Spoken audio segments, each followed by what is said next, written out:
Assalamualaikum warahmatullahi wabarakatuh. Pertemuan kali ini kita akan bahas tentang faktorisasi bilangan. Nah, untuk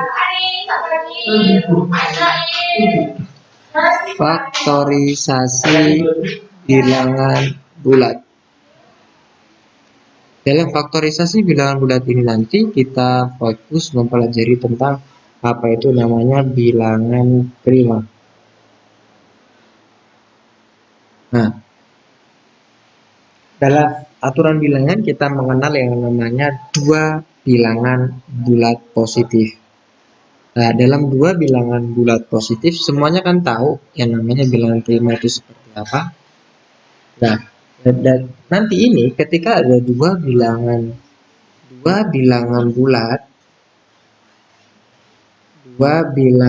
bulat positif,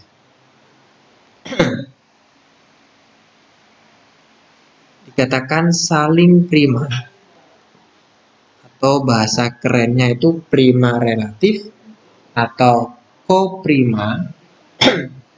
Itu berarti saling prima ini dikatakan apa tadi? Saling prima bisa dikatakan sebagai prima relatif atau koprima, yaitu faktor persekutuan terbesar dari dua bilangan tersebut sama dengan 1.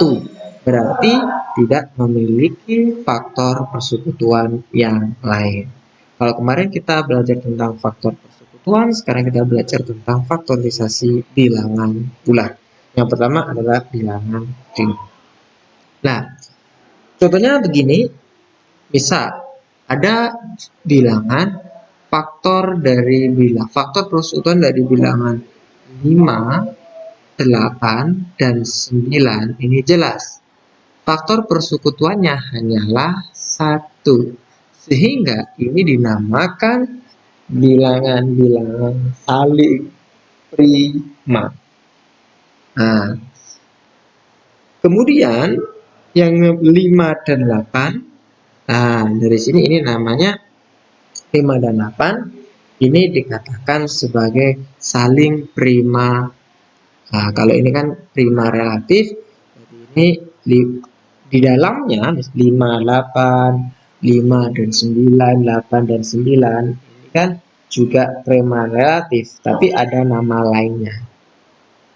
Nah, ini 5, 9 ini juga prima relatif, tapi ini memiliki nama lain, yakni saling prima dua-dua atau saling prima sepasang demi sepasang. Kalau ini jelas langsung saling prima, di dalamnya kan ada 3, maka ini nama seperti ini dinamakan saling prima dua-dua atau saling prima sepasang. Dua-dua atau sepasang. Langsung prima relatif. Kalau hanya 2 saja, berarti ya cuma prima relatif dan juga dua-dua seperti itu. Ya, bisa dipahami ya. Nah, sekarang kita lanjutkan. Dalam suatu bilangan kemarin, pada saat algoritma yang pertama dulu, algoritma pembagian, ketika A dan B bilangan bulat positif, A dan B adalah bilangan-bilangan bulat positif, maka menurut algoritma pembagian ada bilangan-bilangan bulat Q dan R, nanti ada bilangan Q dan R. Sedemikian hingga akan berlaku B sama dengan Q kalikan A plus R.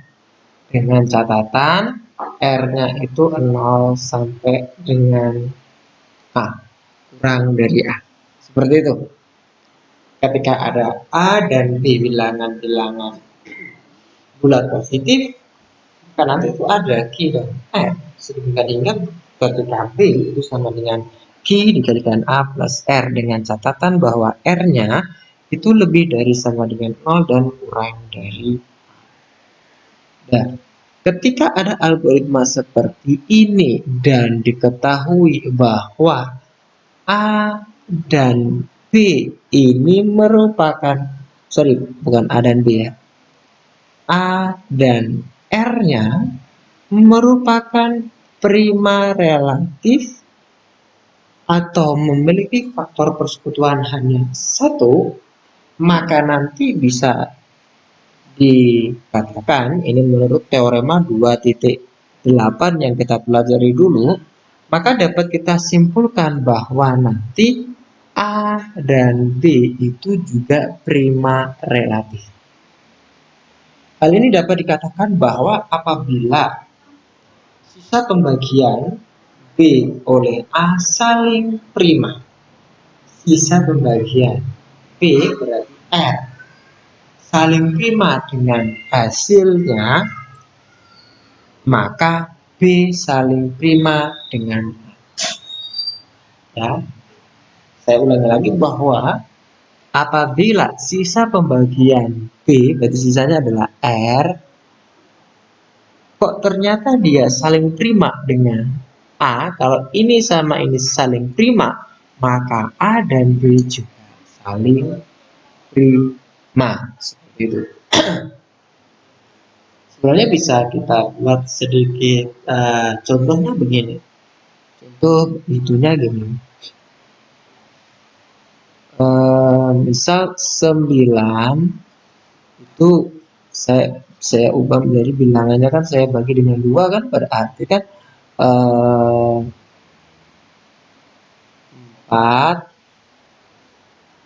kali 2 plus 1. Berarti 1 dan 2 saling prima relatif, maka 9 dan 2 juga saling prima. Contoh lagi 10. 10 itu bisa saya tulis jadi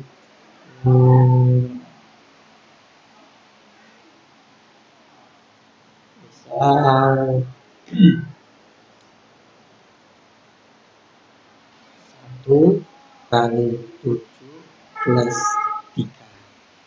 Nah, 3 sama 7 ini prima relatif, otomatis 7 dan 10 pastilah prima relatif. Nah, seperti itu kesimpulan dari yang kita pelajari. Tuh, kita lanjut. Definisi 4.1. Definisi 4.1, kita lihat definisi 4.1. Bilangan bulat positif, ketika ada bilangan bulat positif, bilangan bulat positif lebih dari 1 dan tidak mempunyai faktor.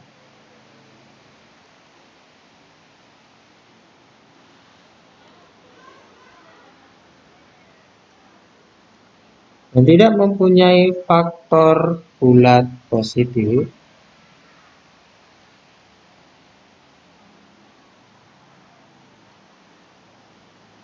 kecuali 1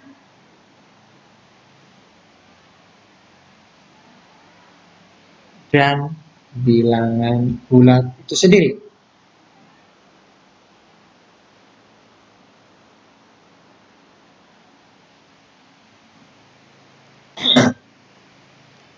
Disebut bilangan prima. Nah, itu disebut bilangan prima. Nah, bilangan positif yang lebih besar dari 1 dan bukan bilangan prima disebut komposit. Nah, kalau ini disebut bilangan prima, tapi bilangan kalau dia lebih dari 1 tapi bukan memiliki faktor selain bilangan itu dinamakan bilangan komposit. Secara umum, bilangan bulat positif gini. Bilangan bulat positif ini ada 3 bagian. Yang pertama yang kita pelajari adalah bilangan prima, kemudian ada bilangan komposit. dan ada namanya unit. Bilangan prima tadi bilangan yang lebih dari satu dan tidak mempunyai faktor bulat positif kecuali satu dan bilangan itu sendiri. Contohnya bilangan prima itu apa saja? 2, 3, 5, 7, 11, dan seterusnya. Bilangan komposit berarti bilangan yang lebih dari satu tapi memiliki faktor selain dirinya sendiri. Tadi berapa? 4, berapa? 6, 8, 9, dan seterusnya. Dan ingat, satu bukan bilangan komposit. Artinya kita masih di SLTA atau SMP 1 dimasukkan bilangan komposit. Bukan, satu itu berdiri sendiri. Ya, satu merupakan bilangan unit. Berarti bukan bilangan prima dan juga bukan bilangan komposit. Tetapi satu disebut unit. Ya, disebut unit. Nah, ini jadi dipahami itu ya. Sebelum kita masuk ke teorema.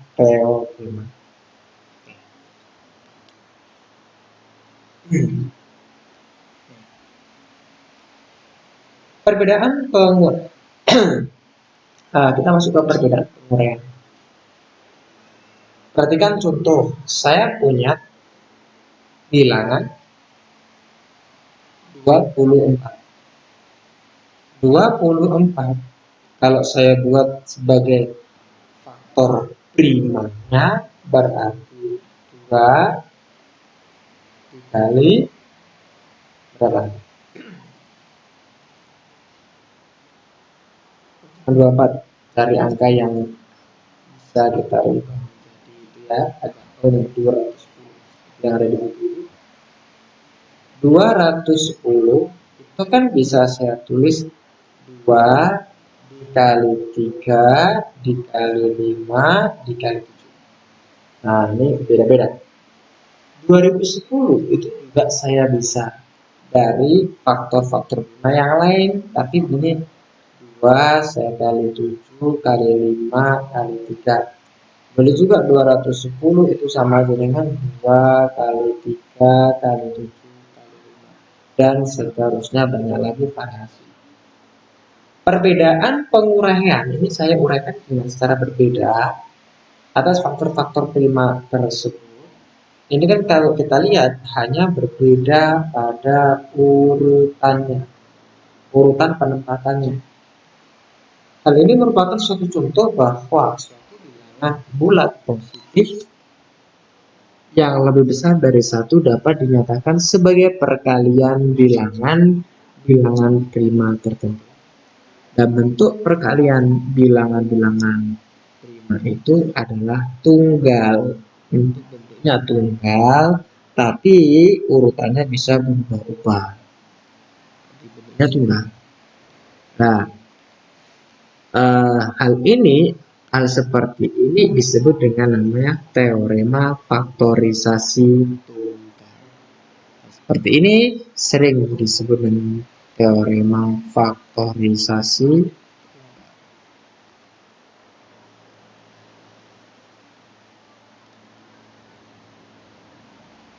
Oke, seperti itu. Teorema yang akan kita bahas sekarang adalah teorema yang akan kita pelajari gini. Teorema yang pertama, yakni teorema 4.1. Setiap bilangan bulat positif yang lebih dari 1 di setiap bilangan bulat positif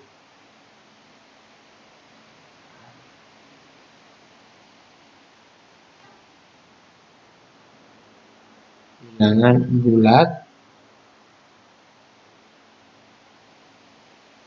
positif yang lebih besar dari 1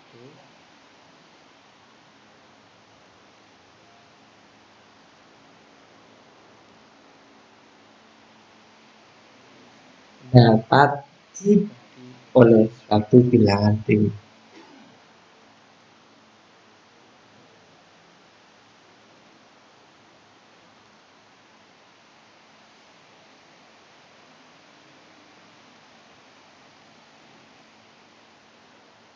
Nah, teorema ini buktinya sudah ada.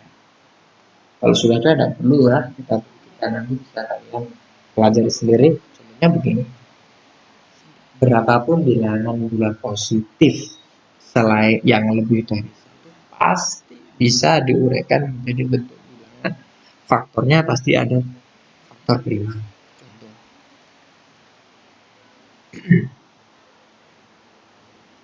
misal 10. 10 bisa dibagi dengan 2. Bisa dibagi dengan 5. 2 ada 5 bilangan prima. Contoh lagi, bilangan apa? Carilah bilangan selain 1 yang lebih dari 1. Pasti semuanya bisa dibagi dengan bilangan prima. Misal 7. 7 bisa dibagi dengan prima. Ya, ini biasa dibagi dengan 7. Karena 7 juga bilangan prima. Bilangan komposit pasti bisa. Misalkan 8. 8 dibagi berapa? Dibagi 2. Bisa kan? Karena 2 bilangan prima. Jadi seluruh bilangan bulat positif yang lebih dari 1 pasti bisa dibagi dengan bilangan prima. Tuh, 4 titik. Sekarang kita masuk ke teorema 4.2.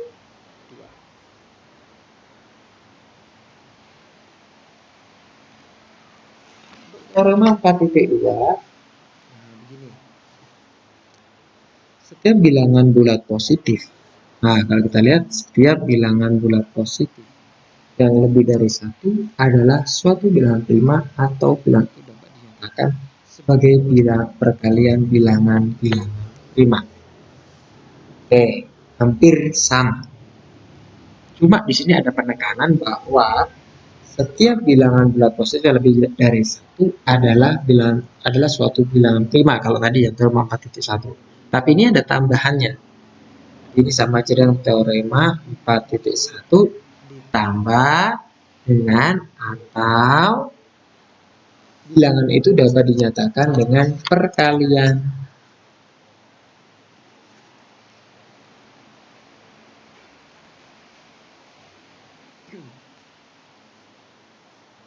Ini saya tulis ya.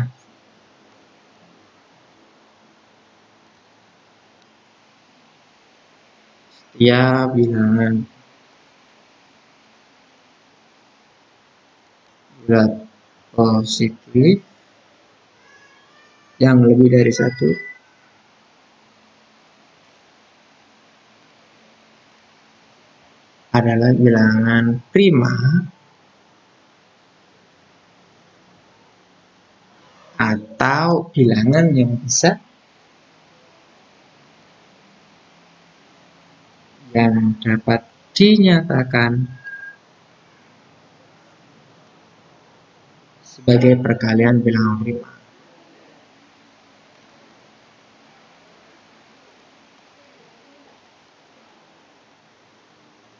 Nah, kesimpulannya begini.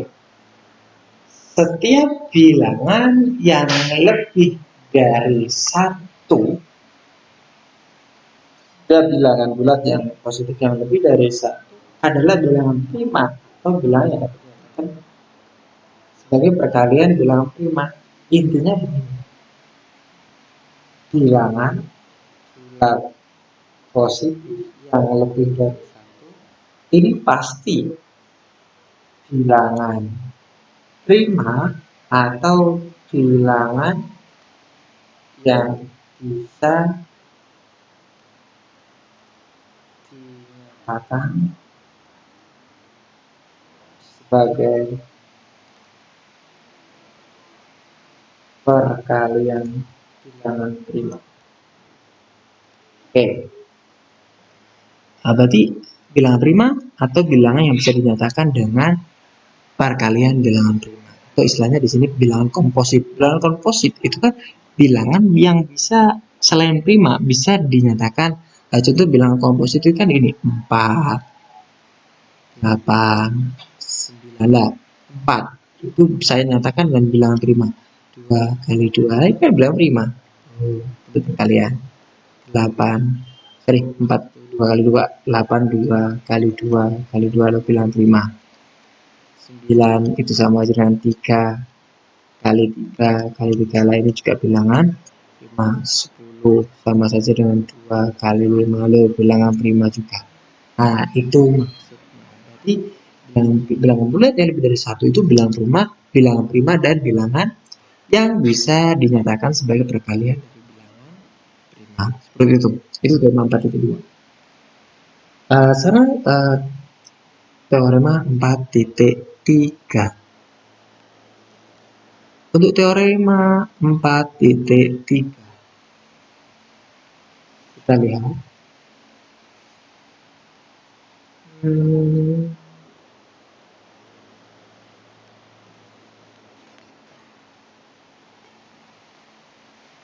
Jika n suatu bilangan komposit,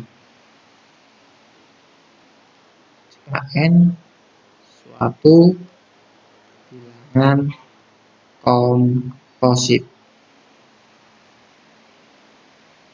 maka n memiliki faktor k dengan k-nya itu lebih dari sama dengan 1 dan kurang dari akar n. Gitu. Nah, bagaimana ini bentuknya? Kalau pembuktiannya sudah ada, langsung kita tahu maksud dari ini. N suatu bilangan komposit. Kita sederhana, bilangan komposit adalah misalkan berapa ya? 10. N yang kita maksud 10.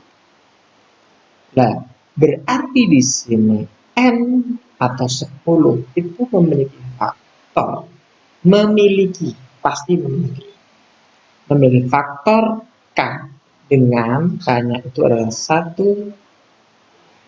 lebih dari sama dengan 1 dan kurang dari akar 10 itu kan 3, sekian sekian. Nah, pasti kan 10 punya faktor berapa? Ya, ini kan 3, sekian sekian. Nah, K di sini berarti bilangan yang kurang dari 3 tapi lebih dari sama dengan 1 yang bisa membagi 10 berapa? Bilangan 2, 1 juga bisa masuk kan? Berarti memiliki faktor berarti apa? 1 bisa, 2 bisa.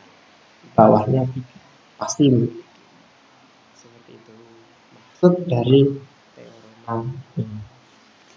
Dan yang terakhir yang akan kita bahas adalah teorema 4.4. Teorema 4.4. Di situ ada keterangan bahwa jika bilangan bulat positif n, jika bilangan bulat positif n tidak memiliki faktor prima,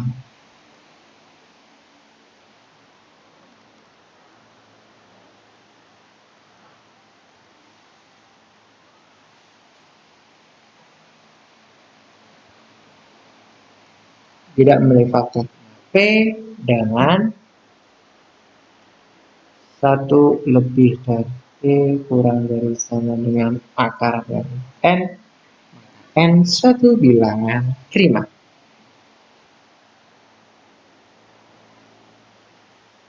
N suatu bilangan prima.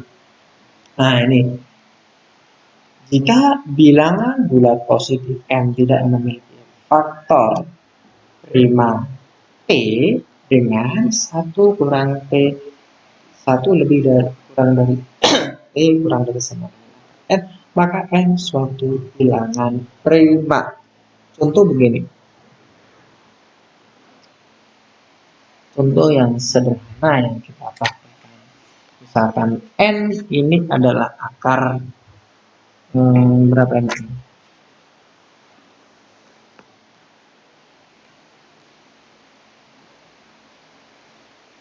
Misalkan n adalah 100. Aduh, contoh.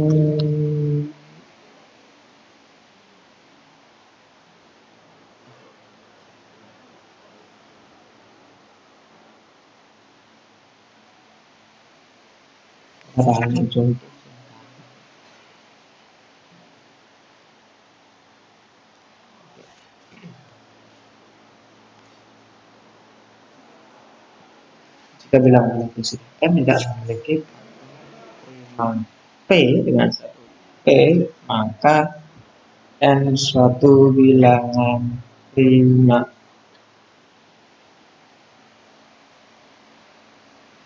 Coba kita tutup dulu. Jadi bilangan komposit kurang dari 100 pasti memiliki.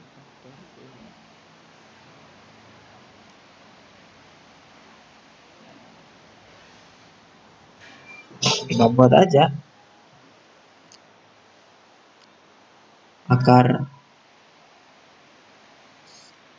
M11.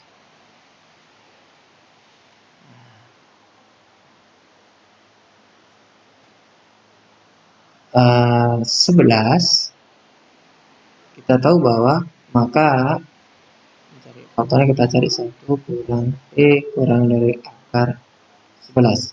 Akar 11 berarti kan 3, sekian. Berarti P yang mungkin adalah 2. Nah, sekarang apakah 11 bisa dibagi dengan 2? Tidak. Nah, maka yang di bawahnya 3 ini, seperti itu. Contoh lagi, 31. Apakah prima? Nah, kita lihat. 1 kurang dari B kurang dari akar 31. Akar 31 kan sekitar 5, sekian. Berarti di bawah dari 31 kan 5 berarti boleh ikut ya. 5, 3, dan 2. Apakah 31 habis bagi 2? Tidak.